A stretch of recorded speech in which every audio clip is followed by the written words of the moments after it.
ሰላም ጤና ይስጥልኝ ክብራትና ክብራን ተመልካቾቻችን ከቲም ቀበና ኮሙኒኬሽን ከተመረጡ የሳምንቱ ዜናዎች ጋር ሶስና ዳነ ነኝ። በቅድሚያ ማርስተ ዜና የሌብነትና ብልሹ አሰራርን በመታገል ረገድ የተጀመረውን ትግል በማስቀጠል ትኩረት ተሰጥቶ ሊሰራ እንደሚገባ ተገለጸ። ከሰኞ እስከ አርብ ሲቪል ሰርቫንቱ ህዝቡን ለማገልገል ያላቸውን ተነሳሽነት በየጽህፈት ቤቱ ምልከታ ተካሄደ። የማህበረሰብ አቀፍ ጤና መድህን የአባልነት ምዝገባ ህዳር 30 2018 ዓ.ም ሊጠናቀቅ እንደሆነ ተገለጸ። ከብሎክ አመራርና ቡድን መሪዎች ጋር ውይይት ተካሄደ።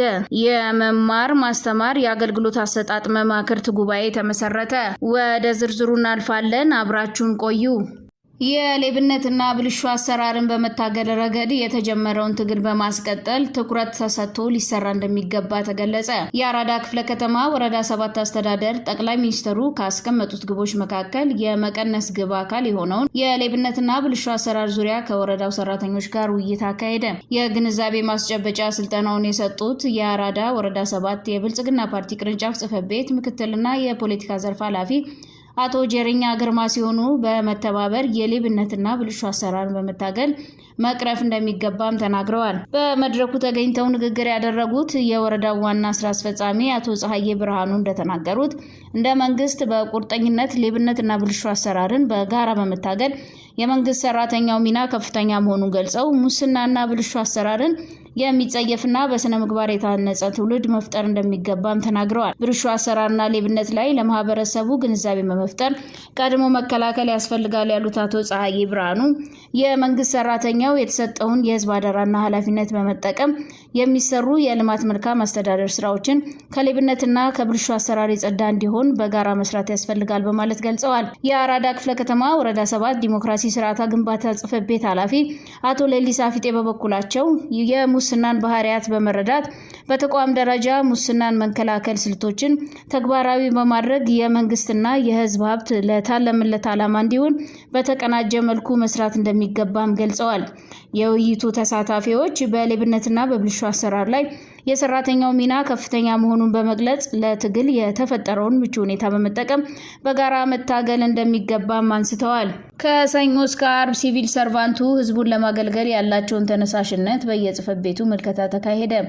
የአራዳ ክፍለ ከተማ ወረዳ 7 አስተዳደር ከአገልግሎት መስጫ ቀናት በተጨማሪ የአገልግሎት አሰጣጥና የቢሮ ሁኔታ ምን እንደሚመስል በወረዳው በሚገኙ ተቋማት ላይ የመስክ ምልከታ አካሄደ።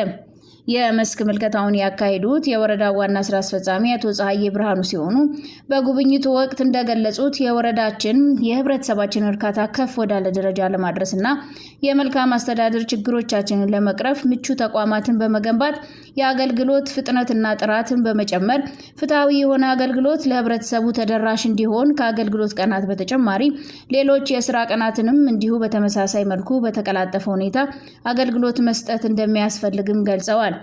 በዕለቱ በሁሉም ጽህፈት ቤት ያሉ ባለሙያዎችና የጽህፈት ቤት ኃላፊዎች ተገልጋዩን ህብረተሰብ በክብር በቅንነትና በታማኝነት ውጤታማ በሆነ አሰራር እያገለገለ እንደሚገኝ በምልከታው ወቅት ማረጋገጥ ተችሏል።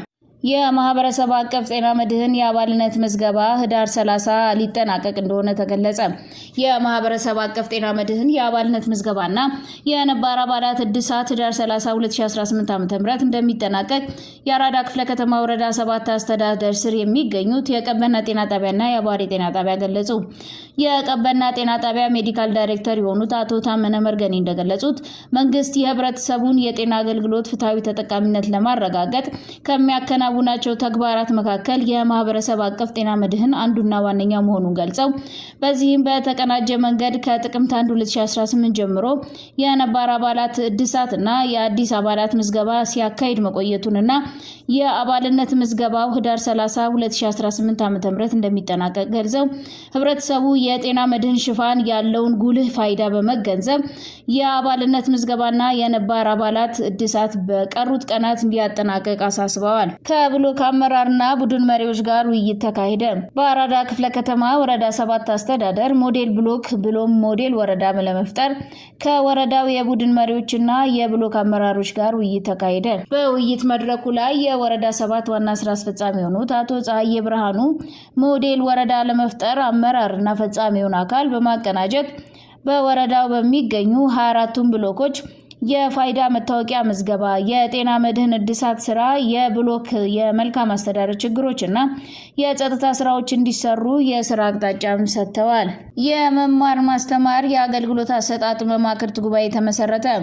የአራዳ ክፍለ ከተማ ወረዳ 7 ትምህርት ጽሕፈት ቤት በመማር ማስተማር ሂደት የአገልግሎት አሰጣጥ መማክርት ጉባኤ መምህራን እንዲሁም ባለድርሻ አካላት በተገኙበት በብሔረ ኢትዮጵያ የመጀመሪያ ደረጃ ትምህርት ቤት መማክርት ጉባኤ ምስረታ ተካሄደ። በዕለቱ የመክፈቻ ንግግር ያደረጉት የጽሕፈት ቤቱ ኃላፊ የሆኑት ወይዘሮ ሜሮን ጥጋቡ እንዳሉት መንግስት የአገልግሎት አሰጣጡን ከማዘመንና ከማሻሻል ባሻገር በተገልጋይና በአገልጋይ መካከል ያለውን ግንኙነት የተሳለጠ እንዲሆን በርካታ ስራዎች እየተሰሩ መሆኑን ገልጸው ይህ የመማክርት ጉባኤ በትምህርት ቤቶች ላይ በመማር ማስተማር በሚገጥሙ ችግሮች ላይ የአገልግሎት አሰጣጡ የተሻለና የሚያጋጥሙ ማንኛውም ችግሮች በጋራ መፍታት እንዲያስችል የታለመ ነው ብለዋል። አያይዘውም የጉባኤው ምስረታ ተሳትፎን ለማሳደግ ግልጸኝነትን ለመፍጠር እንዲሁም በአገልግሎት አሰጣጡ ላይ የታዩ በጎ አሰራሮችን በማጉላትና በማስቀጠል እርምት የሚያስፈልጉትንም ፈጥኖ በማረምና ወጥ የሆነ የቅንጅታዊ አሰራሮችና ፈጣን የመረጃ ልውውጥ በማካሄድ ይረዳል ሲሉ ገልጸዋል። በዕለቱ የትምህርት ማሻሻል ፕሮግራም ቡድን መሪ የሆኑት አቶ ፍቃዱ ጌትነት የመማክርት ጉባኤ እንዲሁም በለውጥ ስራዎች እቅድ አፈጻጸም ዙሪያ ሰነዶችን በማቅረብ ውይይት ተደርጎባቸዋል።